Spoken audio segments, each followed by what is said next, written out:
Ha egy picit most így szakmázni akarok, ha megosztasz velünk és a nézőkkel egy pici kis kulisszatitkot, mondtad ezt a 3 lábat, hogy mi az, ami kell ahhoz, hogy valaki vásároljon tőlünk, megbízzon bennünk, szimpatikusnak legyen. Mondjuk van ilyen 10-15 percünk, hogy elnyerjük a bizalmát.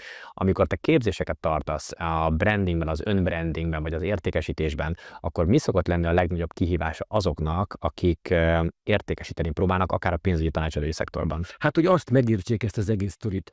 Tehát ma az értékesítésre akkor van szükség, amikor nincs személyes márkád és nincs marketing stratégiád. Mert ha van, akkor mindig érkeznek érdeklődők, és ha nincs, akkor muszáj értékesíteni, akkor muszáj napról napra, hétről hétre nekem fölkutatni a lehetséges ügyfeleket, az meg azért egy kemény meló, halljuk be. Én is csináltam, igencsak kemény, meg tudom erősíteni, és szerintem az egyik legnehezebb szakma a világon az, amikor pénzügyi tanácsadó vagy ingatlan közvetítő valaki, és szélszel is folyamatosan megy házról házra, kevesebb tehát, hogy nem nagyon van olyan szakma, ahol ügyfeleket kell szerezned, és hogy ott van az az idő pillanat, az a pár másodperc, hogy vagy jó leszel, vagy nem is, ha nem, akkor nincs fizetés. És van itt ebben egy olyan szakmai statisztika, hogy a hideg telefonok vagy a telefonhívásra kb. 3% a találati arány. Tehát 100-ból 3 ember. Aki felismerte már a problémát, már olvasgat utána, már néziget a neten, ahhoz becsörök telefonon, vagy bekopogtatok, akkor ott az találat.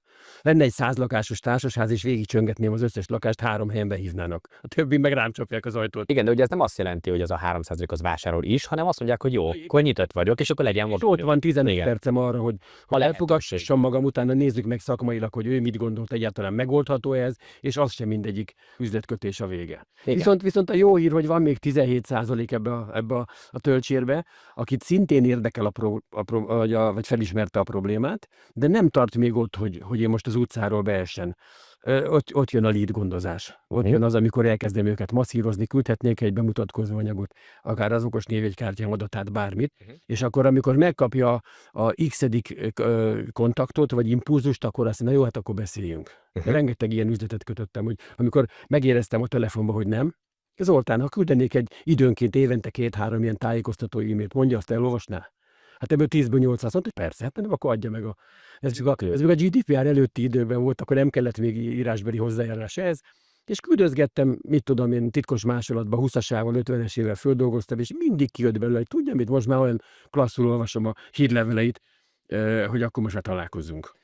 Amit mondtál az előbb, ez a 100-ból 3 lehetőséget kapsz, amiből vagy lesz üzlet, vagy nem, hogy igazából nem arról van szó, hogy odaadja valaki ezt a 3 nevet, ha te nem tudod abból a 100-as listából, hogy ki lesz, tehát végig dolgozod a lehetőségért, hogy ott legyen az a 3, és ha ott nem vagy jó, akkor az egész 100-as, nem tudom, lista, abból fektetett munka, az elúszik. Szóval... Hát, sajnos az a baj, hogy nagy része ezt is csinálja a biztosító. Én meg azt mondtam, hogy ott van még 17% apukám, akiket majd érintgetni kell, és van még másik 20% is, aki nem ismerte még föl a problémát. Ha történik az ő horizontján egy baleset, egy betegség, egy haláleset valahol a környezetében, akkor megérinti őt is.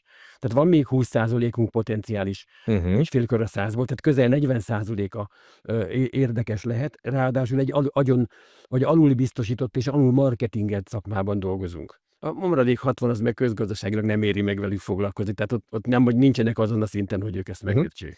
Oda akartam itt ezt kihangosítani, hogyha valaki így figyelte ezeket a számokat, meg a beletett munkát, meg a lehetőséget, meg az arányokat, hogy valójában az, amit te most mondtál még a beszélgetésünk elején, hogy mennyire kulcsfontosságú az a pár másodperc, hogy az neked megteremted, megdolgozol magadnak a lehetőségért, hogy ott jól bemutatkozz, és egy olyan nyomot hagy, ami után később vagy vásárolnak hírlevélből, vagy ott helyben azon üzletet tudtok kötni. Tanítani kell azt is, hogy hogyan legyen a szemkontakt, meg hogyan fogjunk kezet. Hát annyi béna készfogást látunk, meg tapasztalunk az életünk során. Remélem, én jól csináltam, amikor bemutatkoztam. Most pont nem figyeltem, de hát ugye nyílik az ajtó, valahol beengednek, vagy ő jön hozzám, vagy én megyek hozzá, és ott megy a szkenner.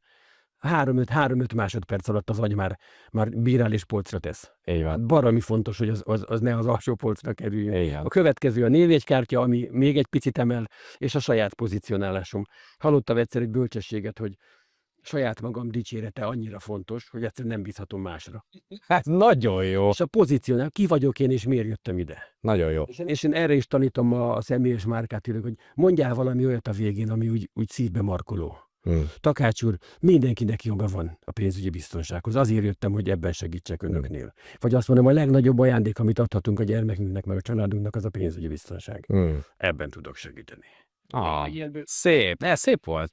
És igazából azt is érzem rajtad, amikor mondod, hogy ez nem csak egy ilyen betanult szöveg, hanem tényleg így is gondolod. Hát 25 év azért ütött rajtam. Szóval. Igen.